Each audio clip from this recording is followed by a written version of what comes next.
Good afternoon and welcome. Thank you for coming out today. I guess it's better than being in the rotten weather outside, so you've got a good excuse for being here. It's hard to know what to say. When I was talking to Mr. Krever beforehand, he made me promise to do it very quickly. And so I'll just say a couple things about him. He started his career as a litigation lawyer, both civil and criminal, in Toronto in 1956. He was a professor of law in the 60s and 1970s at the University of Toronto, and also was a lecturer and eventually a professor in the Faculty of Medicine at the University of Toronto. And in between there somewhere, he was also at the University of Western Ontario.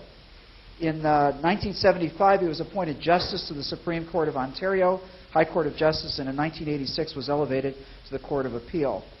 I know him mostly for the work that he did in the late 1970s in the Commission of Inquiry into the Confidentiality of Health Information, a very, very interesting process that we were sharing with each other today that many don't even know existed. In fact, Mr. Krever's work is some of the few evidence that there does exist an issue which we have to take into account when protecting the privacy of individuals. He actually developed evidence in that regard. He received the Royal Society of Canada Centenary Medal in 1999, and is a frequent speaker and gad about the intellectual circuits is probably the best way of saying it over his career. I learned one very, very important thing from Mr. Krever. Back when I was working with the Commission, I was complaining about a situation, and I was complaining about self-aggrandizement among people.